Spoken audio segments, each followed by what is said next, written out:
السلام علیکم ورحمۃ اللہ وبرکاتہ۔ بسم اللہ الرحمن الرحیم، نحمدہ ونصلی علی رسولہ الکریم، اما بعد۔ تاریخ اسلام میں رسول اللہ صلی اللہ علیہ وسلم کی سیرت کے حوالے سے بات چل رہی تھی، اور اس سے پچھلی درس میں غزوہ احد کا ذکر ہوا کہ غزوہ احد میں 2 مرحلے ہوئے خلاصتاً۔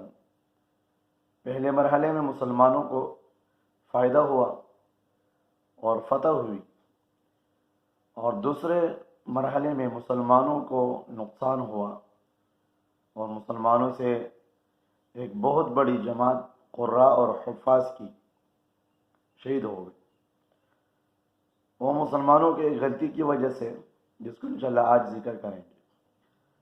آج کے درس کا موضوع ہے حمراء الاسد کا واقعہ، غزوہ حمراء الاسد اور غزوہ احد کا نتیجہ، اور اسی طرح سن 3 ہجری کے کچھ احکامات جو سن 3 ہجری میں واقعات ہوئے، سن 3 ہجری میں نکاح ہوئی، اور سن 3 ہجری میں کچھ چیزیں حرام ہو گئی، اس کو انشاءاللہ بیان کریں گے۔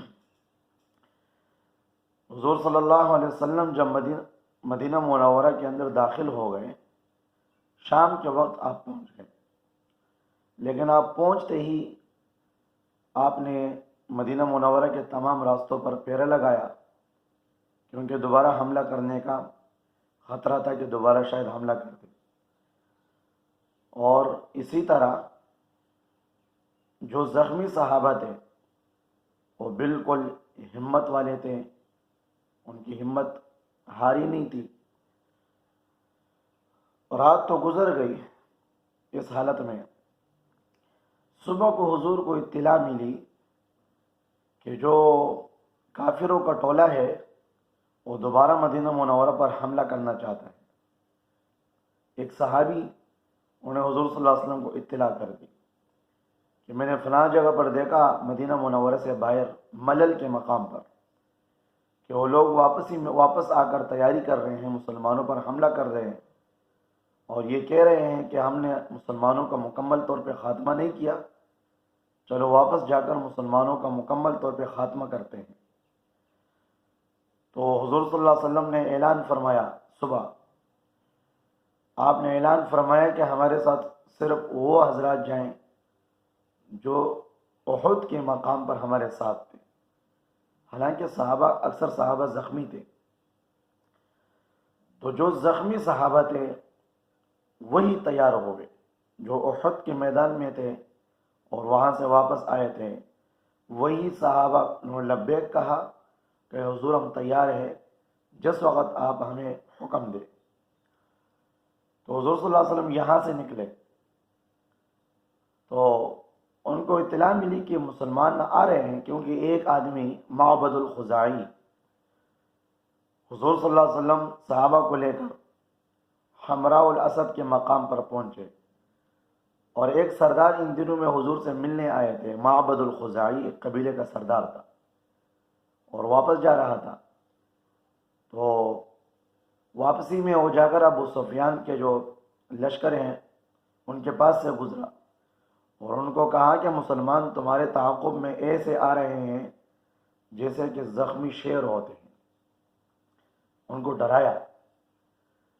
تو انہوں نے جب یہ سنا، روحا کے مقام پر وہ لوگ تھے اور مسلمان حمراء الاسد کے مقام پر تھے، تو انہوں نے ایک آدمی کو پیسے دیے اور خرچہ دیا کہ جا کے مسلمانوں کو ہماری طرف سے یہ پیغام دے دو، ان کو ڈراؤ، اور ان کو کہو کہ کافر ایک بہت بڑا لشکر تیار کر کے تمہارے اوپر حملہ آور ہو رہے ہیں، اور قریب ہے کہ تم پہ حملہ کر دیں۔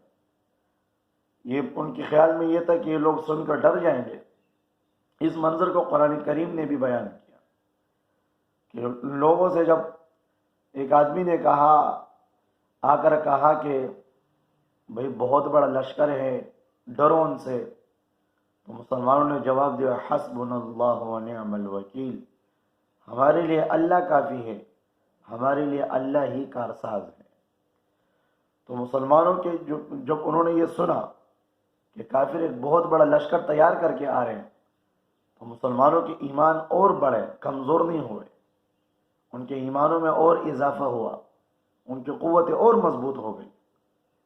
تو جب ابو سفیان سمجھا کہ یہ لوگ پیچھے ہٹنے والے نہیں ہیں، تو وہاں سے فرار ہو کر بھاگا اور ڈائریکٹ مکہ مکرمہ چلے گئے۔ یہ ہمراہ الاسد کا واقعہ ہے، میں کوئی جنگ نہیں ہوئی، اور یہ لوگ فرار ہو گئے، جیسے کہ بدر احد کے میدان سے بھاگے تھے، یہاں سے بھی ایسے ہی بھاگے۔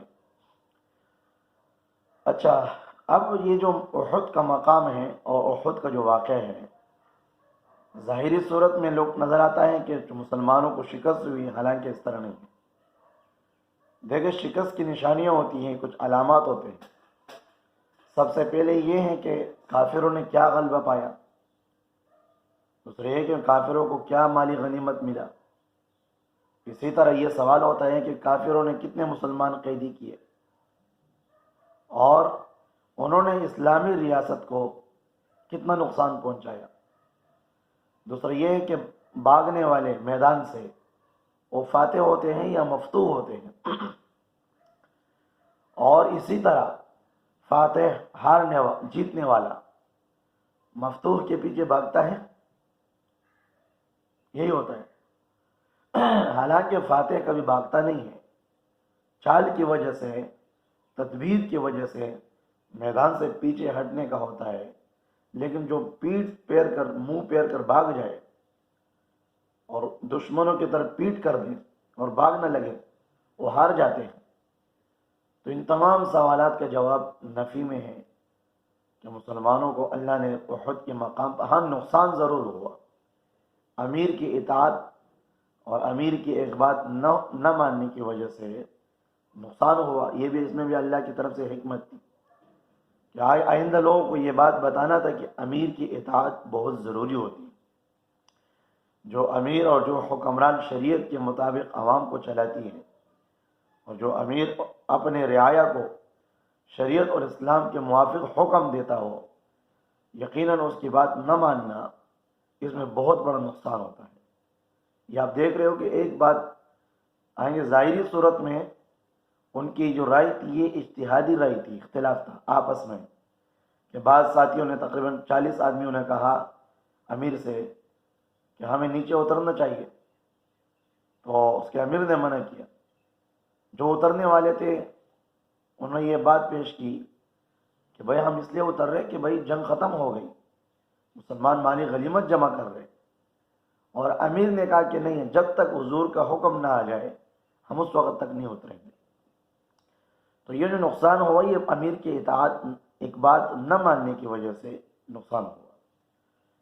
یہ احد کا واقعہ بیان ہوا، اللہ کے فضل و کرم سے اختتام کو پہنچ گیا۔ سن 3 ہجری میں ایک حکم نازل ہوا حرمت کا، شراب کے حرمت کا۔ شراب جو ہے یہ عرب میں پہلے سے عادت تھی، وہ ایسے پیتے تھے جیسے کہ پانی لوگ پیتے ہیں، پانی کی طرح، مٹکوں میں ان کے ساتھ بھرے ہوتے، مٹکے ان کے پاس شراب کے بھرے ہوتے تھے، اور شراب عام بچے سے بچے کو بھی پتہ ہوتا کہ شراب کس طرح بنائی جاتی ہے، اور اعلیٰ سے اعلیٰ شراب وہ جانتے تھے۔ ان کے باپ دادا کی طرف سے، ان کے بڑوں کی طرف سے یہ آ رہا تھا، جو عادت تھی۔ اب ان کو چھوٹنا مشکل تھا، چھوڑنا مشکل تھا۔ ایک دم سے تدریجاً اس کا حکم آیا۔ پہلے حکم آیا یسألونک عن الخمر والمیسر، جو لوگ آپ سے پوچھتے ہیں حضور کے شراب اور جوئے کے بارے میں، تو اللہ نے اس کا جواب دیا، قل فیہما اثم کبیر ومنافع للناس واثمہما اکبر من نفعہما، کہ اس میں کچھ گناہ بھی ہے اور کچھ لوگوں کا فائدہ بھی ہے، لیکن گناہ فائدے سے بڑھ کر ہے۔ اچھا، تو یہ آیت نازل ہونے سے جو کچھ لوگ سمجھ گئے، انہوں نے شراب کو چھوڑ دیا۔ اچھا، ایک اور موقع پر عبد الرحمن ابن عوف اور رضی اللہ عنہ کے کچھ صحابہ مہمان ٹھہرے، انہیں مغرب کی نماز کے لیے ان کو آگے کیا، اور کھانے کے بعد انہوں نے شراب پی ہوئی تھی، چونکہ ابھی تک حرام نہیں ہوئے تھے۔ اسی شراب کے نشے کے حالت میں وہ مغرب کی نماز کے لیے آگے ہوا، اور نے سورہ قل یا ایھا الکافرون شروع کی. تو اس نے تلاوت شروع کر دی تو قل یا ایھا الکافرون لا اعبد ما تعبدون، انہوں نے اس کے بجائے پڑھ لیا قل یا ایھا الکافرون اعبد ما تعبدون، یعنی اس جو نفی تھی اس کو مثبت پڑھا، تو صورت بالکل الٹا پڑھ لیا.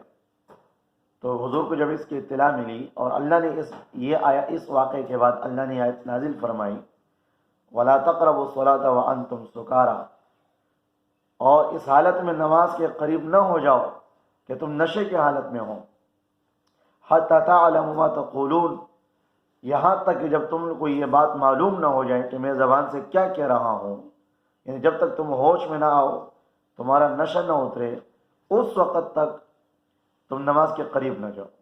تو مطلب یہ کہ نماز کی حالت میں شراب حرام ہو گئی، ایک خاص حالت میں، اس کے علاوہ پینے کی اجازت تھی. تیسرے درجے میں سن 3 ہجری میں جو آیت نازل ہو گئی انما الخمر والمیسر والانصاب والازلام رجس من عمل الشیطان فاجتنبوه لعلکم تفلحون، شراب، جوا، انصاب، ان کے خاص اس وقت کے جو خاص نشانیاں تھیں، وہیں پہ جانور ذبح کرتے تھے یا حصے مقرر کرتے تھے. والازلام، اور ازلام یہ جہاں جاتے تھے تو ایک تیروں کا ترکش رکھا تھا، اس میں انہوں نے کچھ خاص لکھے تھے کہ جانا اچھا ہے برا ہے، پال نکالتے تھے. تو جب تیر نکالتے تو اس میں لکھا ہوتا کہ نہیں جاؤ، سفر پہ نہیں جاتے تھے. اسی طرح اس میں اور بھی صورتیں ہیں، ان کو بھی حرام کیا گیا. رجس من عمل الشیطان، یہ شیطان کے عمل میں سے ہے، رجس ہے، گناہ ہے، گندگی ہے. فاجتنبوه لعلکم تفلحون، دور رہو اس سے تاکہ تم کامیاب ہو جاؤ. شراب کی حرمت ہو گئی. یہ آیت جب نازل ہو گئی مدینہ منورہ کے گلیوں میں پانیوں کی طرح شراب بہایا گیا، پانی کی طرح لوگوں نے مٹکوں کے مٹکے بہائے. اللہ کا حکم آیا کہ شراب نہ پیو. پھر حدود بھی نازل ہو گئے اس کے لیے بعد میں. اچھا، دوسرا اس میں حضرت حفصہ اور حضرت رقیہ رضی اللہ عنہ کا نکاح اس سن 3 ہجری میں شوال کے مہینے میں. حضرت حفصہ رضی اللہ عنہ جو حضرت عمر رضی اللہ عنہ کی بیٹی ہیں، ان کے شوہر تھے خنیس بن حذافہ سہمی، جنگ احد میں غالباً جنگ بدر میں زخمی ہوئے تھے، اور جنگ بدر میں زخمی ہوئے تھے تو بعد میں وہ شہید ہو گئے، اس زخموں کی وجہ سے تاب نہ سکے. تو حضرت عمر رضی اللہ عنہ کو فکر ہوئی جب ان کی بیٹی کی عدت پوری ہو گئی، ان کو فکر ہو گئی کہ اب اس کا نکاح کرنا چاہیے. انہوں نے حضرت عثمان کو پیغام دیا کہ آپ کو میں اپنی بیٹی نکاح میں دیتا ہوں. انہوں نے انکار تو نہیں کیا، ہاں بھی نہیں کی، کہا کہ میں کچھ دن غور فکر کر کے آپ کو بتاؤں گا، مشورہ کر لوں گا. اس کے بعد انہوں نے جا کر حضرت ابوبکر صدیق رضی اللہ عنہ کو پیغام دیا، انہوں نے کچھ بھی جواب نہیں دیا. تو حضرت عمر رضی اللہ عنہ اس پہ ذرا سا غمگین بھی ہوئے. حضور کو اطلاع ملی کہ میں نے حضرت عثمان کو کہا، حضرت ابوبکر کو کہا کہ بھائی یہ میری بیٹی آپ نکاح میں لے لو. نہ کوئی جواب نہیں دیا. آپ نے فرمایا کہ کیوں نہ اس طرح کیا جائے کہ حضرت حفصہ کا نکاح ایسے شخص سے کیا جائے جو حضرت عثمان سے بہتر ہے، اور حضرت عثمان سے ایسی عورت کا نکاح ہو جائے جو حضرت حفصہ سے بہتر ہے. آپ نے حضرت رقیہ رضی اللہ تعالی عنہ کا نکاح عثمان سے کیا، اور حضرت حفصہ رضی اللہ عنہ کا عقد نکاح حضور سے ہوا شوال کے مہینے میں. یہ سن 3 ہجری میں ہوئے. اور اسی طرح سن 3 ہجری میں حضرت زینب بنت جہش رضی اللہ عنہ کی نکاح، زینب بنت خزیمہ ام المؤمنین حضرت زینب رضی اللہ عنہ کا نکاح بھی اس مہینے میں ہوا. تو حضور صلی اللہ علیہ وسلم نے ان سے عقد نکاح کیا. ان کے شوہر کسی غزوے میں شہید ہو گئے تھے، تو حضور صلی اللہ علیہ وسلم نے ان سے نکاح فرمایا، وہ بھی سن 3 ہجری میں، ام المؤمنین حضرت زینب بنت خزیمہ رضی اللہ عنہ۔ تو یہ سن 3 ہجری کے واقعات تھے، اور آگے سن 4 ہجری کے انشاءاللہ واقعات شروع ہوں گے۔ اگلے درس سے انشاءاللہ اس کو شروع کریں گے۔ جو کمی پیشی ہو گئے اللہ اس کو معاف فرمائے، اللہ تعالی ہمیں عمل کرنے کی توفیق عطا فرمائے۔ وآخر دعوانا الحمدللہ رب العالمین۔ السلام علیکم۔